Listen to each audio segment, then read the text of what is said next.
প্রচণ্ড গরমে আপনারা এই শরবতটি খেতে পারেন। এটা খেলে শরীর মন সব কিছু ঠান্ডা থাকবে। এমনই একটি শরবত আপনাদের সঙ্গে আজকে শেয়ার করব।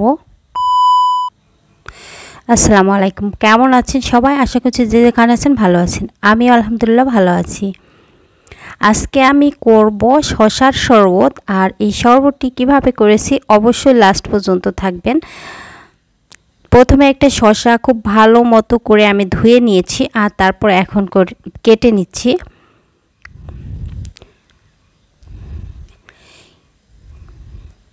শসাটা কেটে নিয়েছি, আর তারপর এখন একটা ব্লেন্ডারের জারে দিয়ে দিচ্ছি। তারপর এর মধ্যে দিয়ে দিচ্ছি লবণ, বিট লবণ আর রেগুলার যে খাওয়ার লবণটা আছে সেটা। চাইলে আপনারা একটু চিনি ব্যবহার করতে পারেন, সেটা পরবর্তীতে যাদের সমস্যা আছে চিনিতে তারা না দিলেও হবে। তবে আমার কাছে চিনিটা দিয়ে একটু ভালো লেগেছিল, পরে আমি অ্যাড করেছিলাম চিনিটা। এই তো লবণ আর একটু দিয়ে দিচ্ছি লেবু।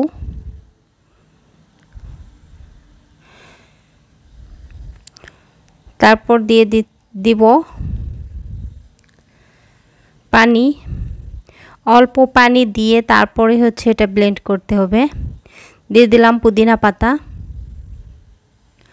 লেবু আমাদের শরীরকে ঠান্ডা রাখে আর মেদভুঁড়ি কমাতে সাহায্য করে, আর শসাও ঠিক একই অবস্থা। একটু ম্যাজিক দেখাতে চাইলাম কিন্তু হলো না, পরবর্তীতে আবার ট্রাই করেছি, দেখতেছি হয়ে গেছে। যাই হোক, আমি ব্লেন্ড করে তারপর সেকে নিয়েছি। এখন গ্লাসে দিয়ে দিচ্ছি, আর তার আগে দিয়ে দিচ্ছি বরফ। বরফটা দিলে দেখা যাচ্ছে ঠান্ডা ঠান্ডা খেতে অনেক বেশি ভালো লাগবে।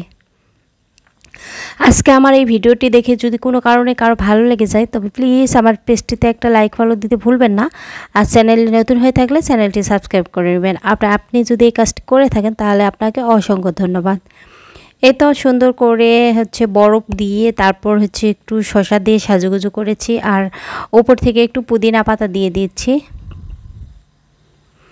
এতে করে দেখতে অনেক সুন্দর লাগবে। এই তো হয়ে গেল এক গ্লাস ঠান্ডা ঠান্ডা শসার শরবত। তো আজকে এখানে শেষ করতেছি। সবাই ভালো থাকবেন, সুস্থ থাকবেন, আর সবাই সবার জন্য দোয়া করবেন।